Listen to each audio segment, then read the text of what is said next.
जय जगन्नाथ दर्शक बंधु आज डिसेम्बर 23 तारिख मंगलवार आसी आज दिन केतोटी गुरुत्वपूर्ण खबर से भिडियो को शेष जाए देखंतु एवं आपण मानक भल पाइबा स्वरूप वीडियो को गोटे गोटे लाइक कर दियंतु आ एथि सहित हम चैनल को जदि नुआ आसीचंती ताले चैनल को सब्सक्राइब करी साइड रे थिबा बेल आइकन को ऑल रे सेट कर दियंतु जहा फल रे हमर प्रत्येक न्यूज आपण सर्वप्रथम पाई परिबे। तेबे चलंतु आज दिन केतोटी गुरुत्वपूर्ण खबर ऊपर नजर पकाइबा। तेबे प्रथम खबर हैला आहुरी थरिबो ओडिसा। तेबे सूचना मिलछि राज्य रे शीत लहरी जारी रहिबो। आसंता 7 दिन पर्यंत पाणीपागर कौनसी विशेष परिवर्तन नाही बोली आंचलिक पाणीपाग विज्ञान केंद्र पक्षर सूचना दिया जायछि। डिसेंबर 25 रु राज्य रे शीत प्रकोप वृद्धि संभावना रहिछि। गत 24 घंटा रे उत्तर उपकूल ओडिसा रो जिल्ला गुडीकर किछि स्थान रे सर्वनिम्न तापमात्रा स्वाभाविक ठारू प्राय 2 डिग्री ह्रास पाइछि तथा सेही परि अभ्यंतरीण ओडिसा रो किछि स्थान रे स्वाभाविक ठारू प्राय 3 रु 4 डिग्री कम, अभ्यंतरीण ओडिसा रो गोटी किंबा 2टी स्थान रे प्राय 2 डिग्री कम, उत्तर अभ्यंतरीण ओडिसा रो किछि स्थान रे स्वाभाविक ठारू प्राय 2 डिग्री अधिक ओ ओडिसा रो अन्य जिल्ला रे तापमात्रा स्वाभाविक ला। आ अन्य पक्षरे राउरकेला रो घन कुहुडी पय जीवन यात्रा प्रभावित होइतिला। केन्दुझर, फुलबाणी, भवानीपाटना, चांदबाली, कोरापुट एवं बारिपदार कुहुडी देखा जाइतिला। पाणीपाग केन्द्र सत्य अनुसार जी उदयगिरी राज्यर सर्वनिम्न तापमात्रा 5.6 डिग्री रहितिला। सेही परि सिमिलीगुड़ा रे 6.7 डिग्री, दारिंगबाड़ी एवं फुलबाणी रे 7 डिग्री, कोरापुट 7.6, नवरंगपुर और चिपिलिमा रे 9 डिग्री, भवानीपाटना 9.4, झारसुगुड़ा और अनुगुल रे 9.6 डिग्री रेकर्ड करा जाइछि। तथा अरपेक्ष आसंता 2 दिन पई सुंदरगढ़, झारसुगुड़ा, संबलपुर, केन्दुझर और मयूरभंज पई घन कुहुडी सतर्कता जारी करा जाइछि। परवर्ती खबर जनवरी 1 रु जोरदार चेकिंग। तबे सूचना मिली जनवरी 1 तारिख रु हेबो जोरदार गाड़ी चेकिंग। एनै सूचना देले परिवहन कमिशनर अमिताभ ठाकुर। एमवीआई नियम उल्लंघनकारी विरुद्ध रे हेबो कड़ा कार्यानुष्ठान। सड़क सुरक्षा नियम मानन्तु, दुर्घटना हेबनी। सबु पेट्रोल पंप मालिक और डीलरक सह आलोचना करिछु। पीयूसी सर्टिफिकेट बाबद रे आउटलेट रे लेखिबाकू कहिछु। पीयूसी कराइबाकू सेमाने आउटलेट रे लेखिबे। एबे भी समय अछि। पीयूसी सर्टिफिकेट कराई नियंतु बोली कहिसंती परिवहन कमिशनर। परवर्ती खबर रेल विभागर बड़ निर्देश। टिकेट दर बढ़ाइला रेलवे किंतु एमाने देबेनी वर्धित दर।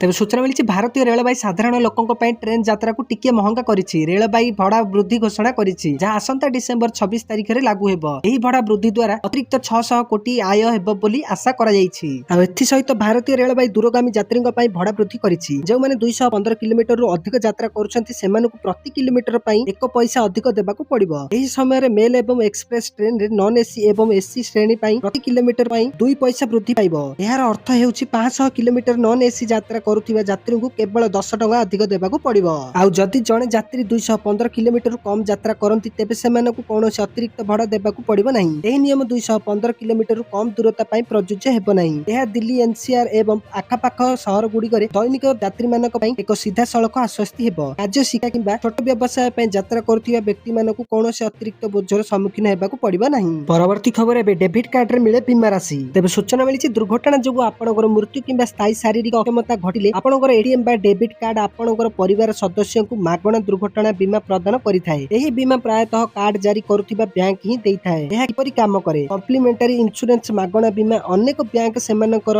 डेबिट कार्ड सहित मागणा और कॉम्प्लीमेंटरी बीमा कवरेज प्रदान करंती। तेबे दुर्घटना मृत्यु स्थायी अक्षमता एही प्रकारर बीमा साधारणतः दुर्घटना द्वारा दुर्घटना जनित मृत्यु किंबा स्थायी अक्षमता घटले मिलिथाय। तेबे एहाकु क्लेम केमिति करिवे? क्लेम करिबा पई नोमिनी को अर्थात साधारणतः परिवारर सदस्य एक निर्दिष्ट समय सीमा मध्यरे अर्थात बैंक को जणैबाकू पड़िबो। मृत्यु बा दुर्घटना तारीख रु 90 दिन मध्यरे एवं मृत्यु प्रमाण पत्र बा पुलिस रिपोर्ट परी आवश्यक डॉक्यूमेंट दाखल करिबाकू पड़िबो। परवर्ती खबर एबे 3 लाख छुइबो सुना दर। तेबे सूचना मिलिछि अमेरिकीय अर्थनीतिज्ञ एवं प्रसिद्ध बजारर रणनीतिज्ञ एड यार्डेनी विश्वास करंती जे एही दशंधीर शेष सुधा सुना रे एक गुरुत्वपूर्ण वृद्धि घटी पारे। रिपोर्ट अनुसार यार्डेनी रिसर्च र सभापति यार्डेनी कहिछन जे 2029 सुधा सुनार मूल्य आउंस प्रति $10,000 पहुंच पारे एवं एही आकलन ताकर दीर्घकालीन रेटिंग 2020 दृष्टिकोण सहित समान। से प्रमुख अमेरिकन स्टॉक बाजार सूचनांक S&P 500 पई उच्च स्तररे पूर्वानुमान मध्य करिछन। वर्तमान न्यूयॉर्क स्थित कॉमेक्स रे सुनार मूल्य प्रति आउंस प्राय $4,400 रहिछि। डिसेंबर 22 तारिख रे सुना एही स्तर रे एक रेकर्ड सर्वोच्च स्तर रे पहुंचिछि। एही वृद्धि अमेरिका फेडरल रिजर्व द्वारा आहुरी शुद्ध हार ह्रास आशा द्वारा परिचालित। परवर्ती खबर नुआ वर्ष पूर्व ईपीएफओ जारी कला नुआ गाइडलाइन। तेबे सूचना मिलिछि कर्मचारी भविष्य निधि पार्टी संगठन अर्थात ईपीएफओ कर्मचारी पेंशन योजना ईपीएस सहित जड़ित भूल किंबा असंपूर्ण योगदानर मामला गुड़िकर समाधान पाई नूतन निर्देशावली जारी करिछि। एहार लक्ष्य हेउछि पेंशन रेकर्ड संशोधन करिबा एवं कर्मचारी पेंशन दाबी को सरल करिबा। तथा ईपीएफओ कहिछि जे अनेक क्षेत्र रे नियुक्ति माने पेंशन पाई योग्य नथिबा कर्मचारी पाई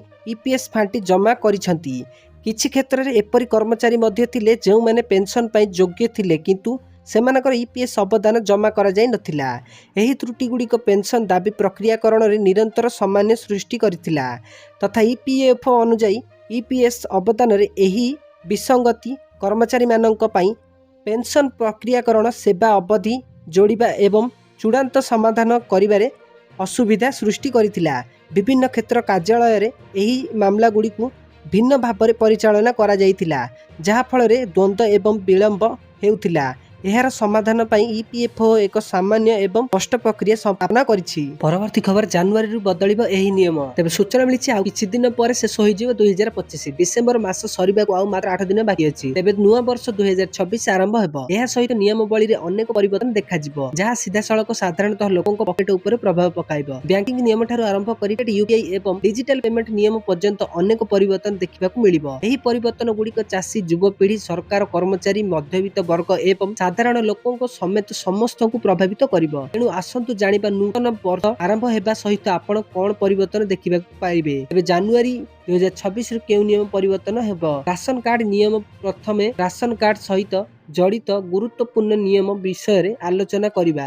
ରାସନ କାର୍ଡ ନିୟମ 2026 ସହିତ ଜଡ଼ିତ ସୂଚନା ଜାଣିବା ଜରୁରୀ। ରାସନ କାର୍ଡ ପାଇଁ ଅନଲାଇନ୍ ଆବେଦନ ବ୍ୟବସ୍ଥା ଆରମ୍ଭ କରାଯାଇଛି, ଯାହା ଚାଷୀ ଏବଂ ଗ୍ରାମବାସୀଙ୍କୁ ଆଶ୍ୱସ୍ତି ପ୍ରଦାନ କରିବ।